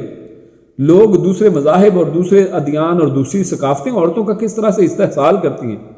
آج عورت کو آزادی کے نام پر ان کو بینروں کی اور پوسٹروں کی اور ایڈورٹیزمنٹ کی زینت بنا دیا گیا ہے، ان کے کپڑے اتار دیے گئے ہیں یہ ساری ایڈورٹیزمنٹ کے چکر میں، اور یہ سارے یعنی ان کی آزادی کے نام پر ان کو یہ کہا گیا کہ تمہیں پابند بنایا گیا ہے۔ میرے بھائیوں، یہ تمام اصل میں بھیڑیے ہیں جو اس بکری کو کہتے ہیں کہ تمہاری آزادی کے لیے ہم یہ شور مچا رہے ہیں، اور تم اس جو تمہارے اوپر یہ جو گڈریا ہے جو تمہاری حفاظت کر رہا ہے، یہ اس کے یعنی یہ تمہیں کنٹرول کر رہا ہے اور اس سے تم آزاد ہو جاؤ۔ اصل میں وہ چاہتا یہ کہ بعد میں اس کے اوپر حملہ کرے اور اس کے اوپر جھپٹ جائے، اور یقیناً یہی کفر کے اندر اور مغرب کے معاشروں کے اندر ہوا ہے۔ اس کے بعد اللہ رب العزت ارشاد فرماتا ہے وَكَذَلِكَ أَوْحَيْنَا إِلَيْكَ رُوحًا مِّنْ أَمْرِنَا۔ اللہ رب العزت نے یہاں پر اس آیت کے اندر قرآن کریم کو روح قرار دیا ہے، قرآن کریم کو روح کہا ہے۔ اللہ فرماتا ہے کہ اسی طرح ہم نے آپ کی طرف وحی کی ہے روحًا مِّن أَمْرِنَا، روح کی اپنے حکم سے۔ اور کیوں؟ کیونکہ قرآن کریم اصل میں وہ انسان جو قرآن مجید سے دور ہے، وہ انسان جس کی زندگی کے اندر قرآن کریم نہیں ہے، تو اصل میں قرآن کہہ رہا ہے کہ اللہ رب العزت فرما رہے ہیں کہ قرآن مجید اصل میں روح ہے۔ اگر آپ کی زندگی سے قرآن نکل گیا، اگر آپ کی زندگی قرآن کے فیصلوں کے مطابق نہیں ہے، تو آپ یقیناً سمجھ جائیے کہ آپ چلتے پھرتے ایک گوشت پوست کے ٹکڑے ہیں۔ آپ اصل میں ایک زندہ انسان نہیں ہے، یہ ایک مردہ انسان ہے جو اصل میں چل پھر رہا ہے۔ ایسا شخص جو ہے اس کے اندر روح کی کمی ہے۔ اور اللہ فرماتا ہے ما کنت تدری مل کتاب۔ یہ بہت بڑی بات یہاں پر یہ کی گئی جا رہی ہے کہ اللہ کے نبی صلی اللہ علیہ وسلم کے حوالے سے کہ ما کنت تدری مل کتاب، کہ آپ اے حبیب صلی اللہ علیہ وسلم آپ یہ جانتے ہی نہیں تھے کہ یہ کتاب کیا ہے، ولل ایمان، اور نہ ہی ایمان کے بارے میں آپ واقف تھے۔ اللہ رب العزت نے یہاں پہ واضح فرما دیا ہے کہ اس قرآن مجید کے نازل ہونے سے پہلے، اس روح کے آنے سے پہلے نبی اکرم صلی اللہ علیہ وسلم کو اس بارے میں کوئی علم نہیں تھا۔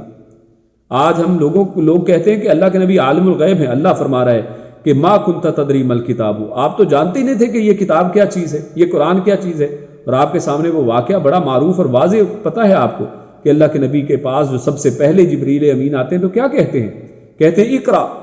اور اللہ کے نبی کہتے ہیں کہ ما انا بکاری، کہ مجھے پڑھنا لکھنا ہی نہیں آتا ہے، میں تو پڑھا لکھا ہوں ہی نہیں، میں کیا پڑھوں۔ تو یعنی یہ واقعہ واضح بتاتا ہے کہ اللہ کے نبی کو معلوم ہی نہیں ہے کہ مجھے قرآن کریم کی آیات میرے اوپر نازل کی جا رہی ہیں، اور اس سے پہلے اللہ کے نبی اس بات کو جانتے ہی نہیں تھے۔ ولل ایمان، اللہ کے نبی ایمان کے بارے میں پہلے نہیں جانتے تھے، ہاں اس سے پہلے وہ ابراہیمی جو دین تھا اس کے اوپر تھے، اور اس سے پہلے بھی اللہ رب العزت نے ان کو یہ خرافات اور شرک و کفر سے محفوظ رکھا ہے۔ لیکن جو ایمان ہمارے سامنے اس قرآن نے پیش کیا ہے، جو دین اسلام ہمارے سامنے اس قرآن کی شکل میں آیا ہے، نبی اکرم صلی اللہ علیہ وسلم اس سے پہلے وحی سے پہلے ناواقف تھے، اور اللہ رب العزت نے وحی کے ذریعے سے نبی اکرم صلی اللہ علیہ وسلم کو یہ نور اور نور ہدایت عطا فرمایا۔ اس کے بعد ہمارے سامنے سورۃ الزخرف شروع ہوتی ہے، اور سورۃ الزخرف کے اندر اللہ ارشاد فرماتا ہے کہ وَجَعَلُوا لَهُ مِنْ عِبَادِهِ جُزْءًا۔ یہاں پر یہ بھی ایک بہت بڑا ایک عقیدے کا مسئلہ ہے۔ آج ہمارے مسلمانوں کے اندر لوگ بعض یہ دعویٰ کرتے ہیں، وہ کہتے ہیں اللہ کے نبی نور من نور اللہ، یعنی اذان سے پہلے ہر مسجد کے اندر یہ الفاظ دہرائے جاتے ہیں کہ پیارے رسول صلی اللہ علیہ وسلم نور من نور اللہ، اللہ کے نور میں سے ایک نور ہیں، اللہ کے نور کا ایک ٹکڑا ہے، اسی کے اندر سے ہیں۔ اللہ رب العزت اس کا رد کرتے ہوئے فرماتے ہیں وَجَعَلُوا لَهُ مِنْ عِبَادِهِ جُزْءًا، یعنی ان لوگوں نے میرے بندوں میں سے میرا ایک جز بنا دیا ہے، انہوں نے میرے بندوں میں سے ایک بندے کو اللہ کا جز کہہ دیا ہے۔ تو یہ بہت بڑی، یہ دیکھیے اللہ رب العزت کیونکہ قیامت تک کے تمام چیزوں کو جانتے ہیں، ہر چیز جو پہلے تھی اور بعد تک ہے، ہر چیز کا علم اللہ رب العزت کو ہے۔ اسی لیے اللہ رب العزت کو معلوم تھا کہ 14 صدیوں بعد لوگ کیسے اپنی طرف سے عقائد گھڑ لیں گے، ان عقائد کا رد اللہ رب العزت نے خود قرآن کریم کے اندر دے دیا ہے۔ اور یہاں پر یہ آیت اس چیز کا رد ہے کہ اللہ رب العزت کی ذات کا کوئی جز نہیں ہے، کوئی اللہ رب العزت کی ذات کا ٹکڑا نہیں ہے، کوئی اللہ کے نور میں سے نور نہیں ہے، بلکہ اللہ رب العزت کی ذات اپنے طور پر ایک ہستی ہے۔ اللہ رب العزت کی ذات الگ ہے اور مخلوقات کی ذات الگ ہے۔ مخلوقات میں سے نبی اکرم صلی اللہ علیہ وسلم کو یقیناً بہت بڑا مقام و مرتبہ حاصل ہے، لیکن وہ اللہ کے نور کا یا اللہ کی ذات کا ٹکڑا نہیں ہے۔ اس کے بعد اللہ رب العزت فرماتا ہے اہم یقسمون رحمت ربک، کہ کیا یہ اللہ رب العزت کی رحمت، یعنی اللہ رب العزت کی رحمت کو تقسیم کرنے والے کیا یہ ہیں؟ اور اس سے مراد ایک تو نبوت بھی ہے کہ نبوت کو تقسیم کرنے والے یہ نہیں ہیں، اللہ رب العزت جس کو چاہے نبی بنائے، اللہ رب العزت جس کو چاہے ہدایت دے۔ اس کے بعد اللہ فرماتا ہے وَمَن يَعْشُ عَن ذِكْرِ الرَّحْمَنِ نُقَيِّضْ لَهُ شَيْطَانٌ فَهُوَ لَهُ قَرِينٌ۔ اللہ فرماتا ہے کہ جو اللہ رب العزت کی ذات سے ذکر الرحمن، جو اللہ کے ذکر الرحمن سے دور ہوتا ہے، جو اس سے اپنی آنکھوں کو بند کرتا ہے، وَمَن يَعْشُ یعنی جو اپنی آنکھوں کو اللہ کے ذکر سے بند کر لیتا ہے،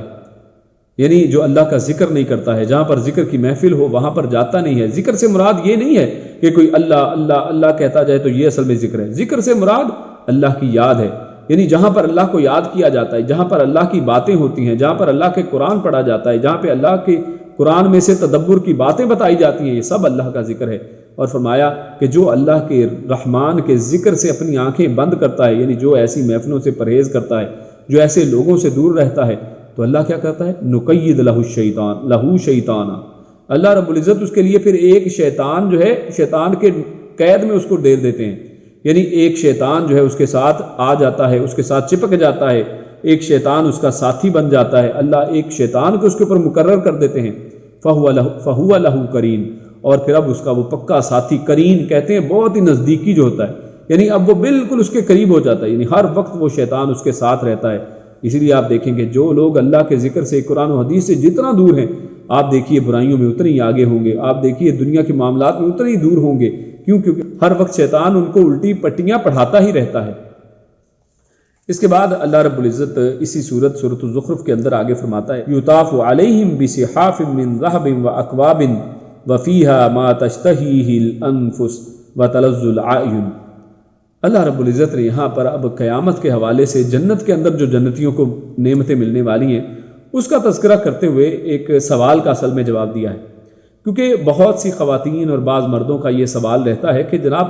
مردوں کو تو فلاں فلاں چیزیں حوریں ملیں گی اور اس طرح سے بہت سی چیزیں ہیں، تو عورتوں کو یعنی جس طرح مردوں کو حوریں مل رہی ہیں تو عورتوں کو اصل میں جنت کے اندر کیا ملے گا؟ تو اصل بات یہ ہے کہ عورتیں جو ہیں وہ پردے والی چیز ہیں۔ اللہ رب العزت نے تو قرآن کریم کے اندر عورتوں کا نام نہیں لیا ہے، تو اس لیے اللہ رب العزت نے بہت سی ایسی نعمتیں عورتوں کے حوالے سے ان کو اس طرح وضاحت سے بیان نہیں کیا ہے، بلکہ ان کے لیے ایک ہی لفظ کہہ دیا ہے جس کے اندر ہر چیز شامل ہو جاتی ہے۔ اللہ فرماتا ہے وَفِيهَا مَا تَشْتَهِيهِ الْأَنفُسُ، کہ اس کے اندر ان کے نفسوں کی اشتہا، ان کے نفسوں کی جو خواہش ہے، نفس کے اندر جو بھی ایک خواہش پیدا ہو سکتی ہے، اللہ رب العزت نے ہر وہ چیز اس کے اندر رکھ دی ہے۔ اس کے اندر ہر وہ چیز ہے جو ان کا نفس پسند کرے گا، یعنی اللہ رب العزت نے دیکھیے اس سے بھی بڑی بات یہاں پر کر دی ہے کہ ان کی پسند کے اوپر اس کو رکھ دیا ہے، وہ جو چاہیں گی، اور یہ صرف عورتوں کے لیے خاص نہیں، مرد و عورتوں دونوں کے لیے ہے کہ مرد اور عورت جنت کے اندر جو چاہیں گے اللہ رب العزت ان کو عطا فرما دیں گے۔ وَتَلَذُّ الْأَعْيُنِ، اور آنکھوں کی لذت۔ اور بعض مفسرین اور وہ کہتے ہیں کہ یہاں پر اللہ رب العزت نے انسان کی نفسیات کو ٹچ کیا ہے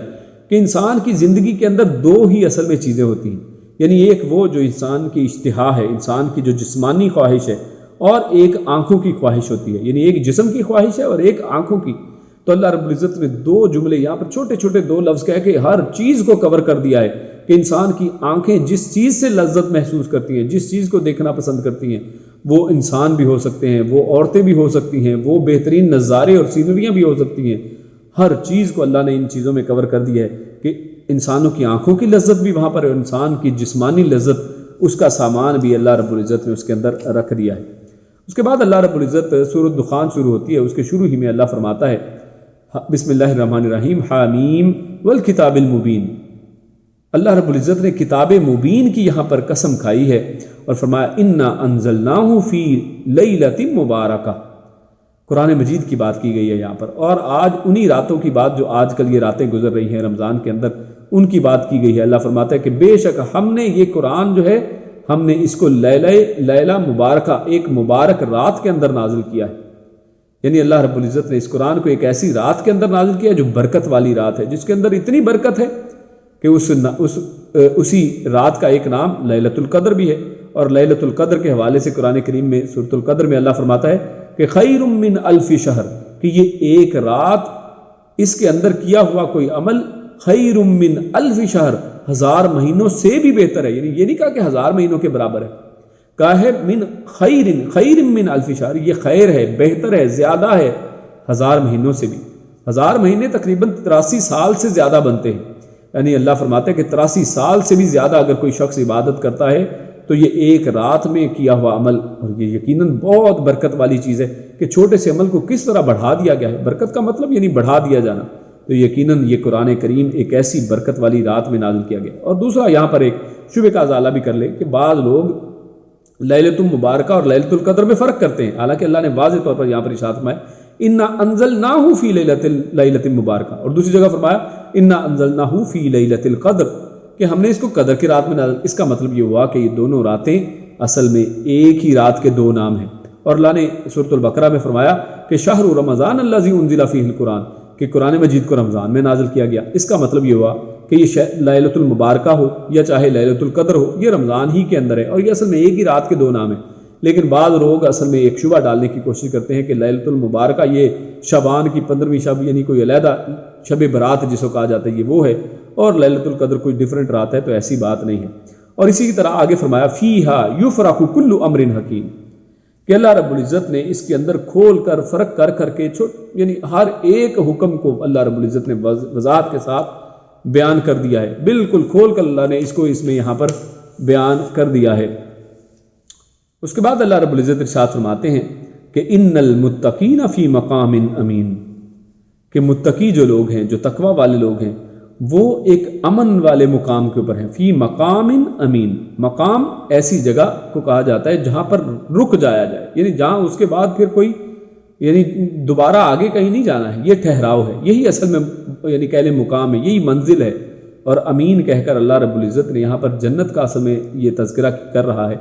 اور امین کہہ کر اللہ رب العزت نے ایک لفظ کے اندر ایک بہت سمندر رکھ دیا ہے، یعنی یہ امن والی جگہ ہے، سلامتی والی جگہ ہے، یہاں پر کسی لحاظ سے کوئی چوری، کوئی ڈکیتی، کسی قسم کی کوئی چیز نہیں ہے، انسانوں کے دل بالکل پرسکون رہنے والے ہیں۔ فی مقام امین، تو یہ یہاں پر رکنا بھی ہے اور امن والی بھی جگہ اللہ رب العزت نے اس کو کہہ دیا ہے۔ اور اس کے بعد اللہ فرماتا ہے فی جنات معیون، اور اصل میں یہ کیا ہیں؟ یہ جنتیں ہیں اور چشمے ہیں، یلبسون من سندس و استبرق متقابل کذالک وزوجناہم بحور عین، اور اسی طرح ہم ان کو جو زوجہ کے طور پر، یعنی ہم ان کی شادیاں، ان کے نکاح کن سے کروا دیں گے؟ حوروں سے۔ حور عین کہہ دیا ہے، یعنی حوریں بھی وہ جو آنکھوں والی ہیں، یعنی حوروں کی ایک صفت یہاں پر اللہ نے بیان کی ہے کہ یہ عین یعنی موٹی موٹی آنکھوں والی ہیں، بڑی بڑی آنکھوں والی ہیں۔ اور اصل میں آنکھیں یہ اس لیے بیان کر دیا ہے کیونکہ آنکھیں ایک جسم کے اندر ایک ایسا عضو ہے کہ جو ہر طرح کے ایکسپریشن بیان کر سکتے ہیں۔ آپ انسان کی آنکھوں کو دیکھ کر انسان کو پہچان بھی سکتے ہیں، اور یعنی آج تو یہ سائنس ہی اس چیز پر پہنچ چکی ہے کہ آنکھوں کی پتلی جو ہے، یعنی بہت سے آج تھم امپریشن بھی ہے، بائیو میٹرک سسٹم ہے، ہاتھ کے انگوٹھوں کے نشان ہیں، اور لیکن آنکھ کا جو نشان ہے یہ کسی دوسرے سے میچ نہیں کرتا ہے، یعنی آپ انسان کو آنکھوں سے پہچان سکتے ہیں۔ اور پھر اسی طرح انسان رو رہا ہے، انسان ہنس رہا ہے، انسان خوشی کے لمحات کے اندر ہے، ہر چیز کو آپ آنکھوں سے جان سکتے ہیں۔ تو اصل میں یہ ایسی عورتیں ہوں گی کہ جن کی آنکھیں جذبات سے بھری ہوں گی، کیونکہ ہر جذبہ جو ہے آنکھ کے اندر ہے، تو ان کی بڑی آنکھیں ان کے جذبات کی اصل میں عکاسی کرتی ہیں۔ اور پھر اسی طرح اللہ رب العزت نے قرآن کریم میں جہاں جہاں پر بھی فواکہ کا، جنت کا تذکرہ کیا، وہاں پر فواکہ کا تذکرہ بھی کیا ہے، یعنی پھلوں کا، اس کے پھلوں کا تذکرہ اللہ رب العزت نے فرمایا ہے۔ اور اصل میں وہ اس لیے کیا کیونکہ پھل جو ہوتے ہیں یہ انسان کی لذت کے لیے ہوتے ہیں، یعنی نارملی انسان کا اصل کھانا پھل نہیں ہوتے ہیں، انسان کا جو مین کورس اور مین میل ہوتا ہے وہ مختلف ہوتا ہے۔ کیوں؟ کیونکہ وہ اس کی ضرورت کے تحت ہے، انسان کو پروٹین چاہیے، کاربوہائیڈریٹ چاہیے، انسان کو فیٹ چاہیے، یعنی یہ ساری لحمیات اور یہ ساری غذائیں انسان کو چاہیے۔ لیکن عموماً پھل جو ہے وہ انسان کی لذت کے لیے رکھا جاتا ہے، ٹیسٹ کے لیے رکھا جاتا ہے، اور کیونکہ جنت کے اندر انسان کو یہ حاجتیں نہیں ہیں جو باقی حاجتیں کھانوں کی، وہاں پر انسان جو بھی کھائے گا لذت کے لیے کھائے گا، وہاں پر اس لیے نہیں کھائے گا کہ وہاں پر بھوک ستا رہی ہے، وہاں پر اس لیے نہیں کھائے گا کہ اس کو ایگزرشن ہو رہی ہے، اس کے اندر پروٹین کی کمی ہو رہی ہے، بلکہ وہاں پر انسان کو جو کھانے ہیں وہ لذت کے لیے ہیں، اور نہ ہی وہاں پر رفع حاجت ہے اس کے بعد کہ جو انسان کھاتا ہے تو اس کے بعد پھر انسان فضلے کی شکل میں نکالتا بھی ہے، وہاں پر ایسا بھی نہیں ہے، بلکہ ایک مشک کی شکل میں ایک یعنی انسان کو ایک پسینہ سا آئے گا، اور اسی طرح سے اللہ رب العزت اس ساری چیز کو عمل کو کر دیں گے۔ اور اس کے بعد اللہ فرماتا ہے لا یذوقون فیہا الموت، جنت کا ایک اور یہاں پر نعمت گنوائی گئی کہ وہاں پر موت کو نہیں وہ چکھیں گے، یہاں پہ موت نہیں ہے، الا الموتۃ الاولی، بلکہ صرف وہ جو پہلی موت آنی تھی وہ آ چکی، اب اس کے بعد ان کو کبھی مرنا نہیں ہے، اور ووقاہم عذاب الجحیم، اور ان کو اصل میں جہنم سے بچا دیا گیا ہے، جہنم سے نجات مل گئی ہے، یہ بہت بڑی کامیابی والی بات ہے۔ اور اسی طرح قرآن کریم کی دوسری آیت میں اللہ فرماتا فمن زحزح عن النار وادخل الجنۃ فقد فاز، کہ جس شخص کو جہنم سے بچا لیا گیا اور جس کو جنت میں داخل کر دیا گیا تو یقیناً یہ سب سے بڑی بہت بڑی کامیابی ہے۔ اور یہ کیا، یہ انسان کو ان کے عملوں کا برابر بدلہ نہیں مل رہا، یہ بدلے کے طور پر نہیں ہے۔ انسان اپنی دماغ میں یہ چیز ڈال لے کہ انسان تو محدود عمل کرتا ہے، اللہ فرماتا ہے فضلا من ربک، کہ یہ اپنے تمہارے رب کی طرف سے یہ فضل ہے، یہ اللہ کا احسان ہے۔ انسان اس قابل کہاں کہ انسان اتنے اعمال کر سکے کہ وہ جنت کا حقدار ٹھہر جائے۔ جنت بہت قیمتی چیز ہے، ہاں انسان ایمان رکھے اور اس کے بعد اللہ رب العزت اس ایمان کے اندر برکت کر کے اللہ رب العزت اپنے فضل کے ساتھ اللہ رب العزت اس کے گناہوں کو معاف کر کے جنتوں میں داخل کر دیں گے۔ تو یقیناً یہ اللہ کا فضل ہے، ذالک هو الفوز العظیم، اور یہ سب سے بڑی کامیابی ہے۔ اس کے بعد ہمارے سامنے سورۃ الجاثیہ آتی ہے، اور سورۃ الجاثیہ کے اندر اللہ رب العزت آیت نمبر 8 میں ارشاد فرماتے ہیں یسمع آیات اللہ تتلی علیہ ثم یصر مستکبرا کأن لم یسمعها۔ اللہ رب العزت نے یہاں پر متکبرین کا، گناہگاروں کا یہاں پر تذکرہ کیا ہے کہ ان کا عمل کیسا ہوتا ہے۔ یہ لوگ جھوٹے اور گناہگار قسم کے لوگ، ان کا اصل میں تذکرہ کیا گیا ہے کہ یسمع آیات اللہ، وہ اللہ کی آیتیں اس طرح سنتے ہیں جب ان کے اوپر تلاوت کی جائیں، ثم یصر مستکبرا، کہ وہ ان کے اوپر سے متکبرانہ انداز میں وہاں سے اٹھ کھڑے ہوتے ہیں، ان آیتوں کو سنی انسنی کر دیتے ہیں تکبر کی وجہ سے۔ اور کیوں؟ یصر مستکبرا کأن لم یسمعها، یصر یعنی وہ ضد کے اندر آ کر، اصرار کرتے ہوئے، یصر کا لفظ اہم ہے کہ وہ ضد کے اندر آ کر، یعنی صرف یہ کہ ہم نہیں مانتے، ہمارے اندر یہ ہے ہی نہیں، ہمارے مسلک میں یہ چیز نہیں ہے، ہم لوگوں کے اندر یہ چیز نہیں ہے، یا ہمارا فقہ جو ہے، ہمارا مسلک اس چیز کو نہیں سمجھتا ہے۔ تو قیامت والے دن لوگ جو ہے، یعنی اس حوالے سے ان کو بتایا جا رہا ہے کہ لوگ، متکبر لوگ، ان کا رویہ اصل میں کیا ہے، کہ جب ان کو ان متکبر لوگوں کو بات سنائی جاتی ہے تو اصل میں ضد کی وجہ سے، اپنے اصرار کی وجہ سے، اپنی ہٹ دھرمی کی وجہ سے یہ اس کے اوپر سے نہیں ہٹتے ہیں، حالانکہ قرآن کریم کی آیات ان کے اوپر پڑھ دی جاتی ہیں۔ تو فبشرہ بعذاب علیم، تو اللہ کہتا ہے ان کو دردناک عذاب کی بشارت دے دیجئے۔ اور اس کے بعد ہمارے سامنے آیت نمبر 15 کے اندر اللہ ارشاد فرماتا ہے من عمل صالحا فلنفسہ، کہ انسان کو یہ نہ سمجھے کہ انسان اگر نیک عمل کرنا شروع ہو گیا تو اللہ پہ کوئی احسان کر رہا ہے۔ اللہ فرماتا ہے کہ جس نے کوئی نیک عمل کیا ہے، کوئی اچھا عمل کرتا ہے، فلنفسہ، تو اس نے اپنے لیے اچھا کیا ہے، وہ جنت اسی کو ملنے والی ہے۔ اور اگر برا کرتا ہے، فرمایا ومن اساء فعلیہا، اور اگر کوئی برائی کرتا ہے تو یہ بھی، اس کا بھی نقصان اسی کو ہونے والا ہے۔ نہ کوئی پوری کائنات کی ہر ایک چیز اگر مل کر اللہ کی تسبیح بیان کرنی شروع کر دے تو اللہ رب العزت کی ذات کے اندر اللہ کی عظمت میں کوئی ایک نقطے برابر بھی فرق پڑنے والا نہیں ہے۔ اللہ کی ذات اس کے بغیر بھی عظیم ہے، عظمت والی اور کبیر اکبر ذات ہے۔ اللہ کی ذات پاک ہے، اللہ رب کے ذات کو ان سب کی حاجت بالکل نہیں ہے۔ یہ تو اللہ رب العزت نے اصل میں ہم لوگوں کو یہ توفیق بخشی ہے، ہمیں یہ فضل عطا کیا ہے۔ اللہ رب العزت نے ہم لوگوں پر احسان کیا ہے کہ ہم نیک عمل کرتے ہیں تو اس کے بدلے میں اللہ رب العزت ہمیں نیکیاں عطا فرماتے ہیں، جنتیں عطا فرماتے ہیں۔ تو اس سے اللہ رب العزت کو اصل میں کوئی فائدہ نہیں ہے، یہ اللہ رب العزت کے فائدے کے لیے نہیں ہے، ہمارے اپنے ہی فائدے کے لیے۔ اس کے بعد اللہ فرماتا ہے ام حسب الذین اجترحوا السیئات ان نجعلہم کالذین آمنوا وعملوا الصالحات سواء محیاہم ومماتہم۔ اللہ رب العزت ارشاد فرماتا ہے کہ جو لوگ اس دنیا کے اندر برائیوں کے اندر پڑے رہتے ہیں، جو گناہ گار قسم کے لوگ ہیں، فرمایا کہ جو لوگ اجتراح السیئات، یعنی اتنے گناہ گار ہیں، ہر وقت گناہ ہی کرتے رہتے ہیں، تو ایسے لوگ کیا یہ گمان کرتے ہیں کہ کیا ہم انہیں نیکوں کی طرح کر دیں گے؟ یعنی قیامت والے دن اللہ رب العزت ان کو معاف کر کے تو ان کی صف میں لا کھڑا کرے گا جو نیک لوگ ہیں؟ ایسا نہیں ہے، ایسا نہیں ہونے والا ہے کہ لوگ برائیاں اس دنیا کے اندر کرتے جائیں تو ان کو کوئی اس کا نقصان نہ ہو، اللہ رب العزت ان کی برائیوں کے اوپر ان کی پکڑ نہ کرے۔ تو اللہ فرماتا ہے کہ ایسا ہونے والا نہیں ہے کہ جن لوگوں نے نیک عمل اس دنیا کے اندر کیے ہیں، یہ عدل کے خلاف بات ہے کہ جن لوگوں نے اعمال کیے ان کے مقابلے میں جنہوں نے کوئی عمل نہیں کیا ہے، دونوں کو ایک کٹہرے میں کھڑا کر لیا جائے۔ سواء محیاہم ومماتہم، ان کی نظر میں کیا یہ زندہ اور مردہ برابر ہے؟ کیا دونوں کی زندگی اور موت یکساں ہو سکتی ہے؟ نہیں، دونوں کی زندگی بھی مختلف ہے اور دونوں کی موت بھی مختلف ہے۔ یعنی جب زندگی میں یہ دونوں ایک جیسے نہیں ہیں، اس دنیا کے اندر جب یہ دونوں کے اعمال ایک جیسے نہیں ہیں، تو قیامت والے دن ان دونوں کا حشر ایک جیسا کیسے ہو سکتا ہے؟ مرنے کے بعد قبر کی منزلیں دونوں کی ایک جیسی کیسی ہو سکتی ہیں؟ اور آخرت والے دن دونوں کا ٹھکانہ جنت پھر کیسے ہو سکتا ہے؟ اور پھر اس کے بعد اللہ رب العزت نے قیامت کا منظر بیان کیا ہے۔ اللہ فرماتا ہے وَتَرَى كُلَّ أُمَّةٍ جَاثِيَةٍ، اس دن آپ ہر امت کو، ہر لوگوں کو گھٹنوں کے بل پائیں گے۔ جاسیہ سے مراد ہے گھٹنوں کے اوپر کھڑے ہو، یعنی گھٹنوں کے اوپر آپ اسے امیجن کریں، یعنی ایک سین کریٹ کیا جا رہا ہے۔ یعنی انسان جب کسی جگہ نہیں رہتا ہے تو گھٹنوں کے بل آ جاتا ہے، اس کا ایک جملہ استعمال کیا جاتا ہے کہ گھٹنوں کے بل کھڑا ہو، یعنی اس دن انسان اپنے قدموں کے اوپر کھڑے ہونے کے بھی قابل نہیں۔ اور اللہ فرماتا ہے ترا کل امت جاسیہ، اس دن ہر امت اپنے انتظار میں، اپنی باری کے انتظار میں گھٹنوں کے بل ہوگی، اور یعنی بھاگ بھی نہیں سکے گی۔ انسان گھٹنوں کے بل ہو تو انسان وہاں سے فرار نہیں کر سکتا ہے۔ کل امت تدعا الی کتابها اليوم تجزون ما کنتم تعملون، اور ہر امت کو یہاں پر گروہ در گروہ، یعنی امتن کل امتن، ہر گروہ کو، یعنی یہ گروہ اپنے اپنے جو جس طرح دنیا میں تھے گروہوں کی شکل میں، دنیا میں نیک لوگ علیحدہ بیٹھتے تھے، بد لوگوں کا علیحدہ گروہ تھا، بد لوگوں کے علیحدہ گروپس تھے، ان کی پارٹیاں علیحدہ تھیں، تو اسی طرح ہر ایک گروہ کو قیامت والے دن تدعا الی کتابها، اس کے انجام کی طرف اس کو بلایا جائے، ان کی کتاب کی طرف اس کو بلایا جائے گا کہ یہ دیکھو اپنا کتابچہ پڑھو، یہ دیکھو تمہارا رزلٹ جو ہے تمہارے سامنے رزلٹ کارڈ ہے۔ تو دنیا کے اندر قیامت والے دن ان سب کو اپنے نامہ اعمال کی طرف بلایا جائے گا،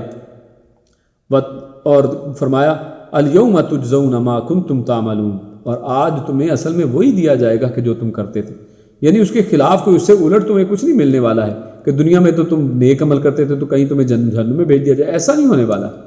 اللہ رب العزت تمہارے ساتھ وہی سلوک کرے گا کہ جو دنیا میں تم رہ کر اللہ رب العزت اس کی کتاب اور اس کے نبی کے ساتھ کرتے رہے ہو۔ جب دنیا کے اندر اللہ رب العزت کو تم نے بھلایا ہے تو قیامت والے دن آج اللہ رب العزت تمہیں بھلانے والا ہے۔ اور فرمایا فَأَمَّا الَّذِينَ آمَنُوا وَعَمِلُوا الصَّالِحَاتِ فَيُدْخِلُهُمْ رَبُّهُمْ فِي رَحْمَتِهِ، اور ان کے مقابلے میں جو لوگ ایمان لائے وَعَمِلُوا الصَّالِحَاتِ، اور یہ بہت نوٹ کرنے والی بات ہے، آج پوری امت اس کو بھول چکی ہے۔ آج لوگ سمجھتے ہیں کہ ہم صرف مسلمان کلمہ گو ہیں تو بس جنت میں چلے جائیں گے۔ میرے بھائیوں ڈر جاؤ، آج یہ ڈرنے کا مقام ہے۔ اس دنیا میں ڈر گئے تو فائدہ ہے، قیامت والے دن آنکھوں سے جب دیکھ لیا اس دن کوئی فائدہ ہونے والا نہیں ہے۔ آج آپ دیکھیں ہمارے ملکوں کی حالت، اذانیں ہو رہی ہیں، نماز دوسری طرف ہو رہی ہے، لوگوں کی دکانیں کھلی ہیں، بازار کھلے ہیں، تجارت ہو رہی ہے، خرید و فروخت ہو رہی ہے، ٹرانسپورٹیشن ادھر سے ادھر جا رہی ہے۔ کوئی شخص یہ رک کر یہ نہیں سوچتا ہے کہ اللہ نے آواز دی ہے حی علی الصلاۃ، نماز کی طرف آؤ، کہ میں نماز کی طرف جاؤں، حی علی الفلاح، کامیابی کی طرف آؤ، آج میں اس کامیابی کی طرف جاؤں۔ یہ رمضان کا مہینہ ہی کی مثال لے لیں، کتنے ہی لوگ ہیں جو اس رمضان کے اندر بھی توفیق نہیں ہوتی ہے کہ مسجد کا رخ کریں، کتنے ہی لوگ ابھی بھی تراویح کے اندر نہیں آتے ہیں، کتنے ہی لوگ ابھی بھی مسجد کا رخ نہیں کرتے ہیں، کتنے ہی لوگ ہیں کہ اس رمضان کے اندر بھی روزوں کو نہیں رکھتے ہیں، کہتے ہیں جی بڑی گرمی ہے۔ میرے بھائیوں، اللہ رب العزت تو خود رحم کرنے والا ہے، اس نے مسافروں اور کمزوروں کے لیے یہ سہولت رکھی ہے، تمہیں اللہ رب العزت نے طاقت دی ہے۔ اللہ خود قرآن میں فرماتا ہے اللہ رب العزت کسی کے اوپر اس کے یعنی برداشت سے زیادہ زور نہیں ڈالتا ہے، کسی برداشت سے زیادہ اس کے اوپر امتحان یا بوجھ نہیں ڈالتا ہے۔ اللہ رب العزت نے اگر روزے فرض کیے ہیں تو یقیناً اللہ رب العزت جانتے ہیں، زیادہ ہم سے زیادہ جانتے ہیں کہ ہم یہ عمل کر سکتے ہیں، تو اسی لیے عمل صالح کو ساتھ جوڑا ہے۔ صرف ایمان کافی نہیں ہے، عمل صالح بھی چاہیے۔ فرمایا فَأَمَّا الَّذِينَ آمَنُوا وَعَمِلُوا الصَّالِحَاتِ، جو ایمان لائے اور نیک عمل کیے، فَيُدْخِلُهُمْ رَبُّهُمْ فِي رَحْمَتِهِ، تو ان کا رب ان کو اپنی رحمت کے اندر ان کو داخل کر دے گا، اور یہ رحمت اس سے مراد جنت ہے۔ ذَلِكَ هُوَ الْفَوْزُ الْمُبِينُ، اور یقیناً یہ بہت بڑی کامیابی ہے۔ اللہ رب العزت سے دعا ہے کہ اللہ رب العزت ہم سب کو کامیاب لوگوں میں سے بنائے۔ اللہ رب العزت ہمیں نیک عمل اور اچھی سمجھ کی توفیق عطا فرمائے۔ السلام علیکم ورحمۃ اللہ وبرکاتہ۔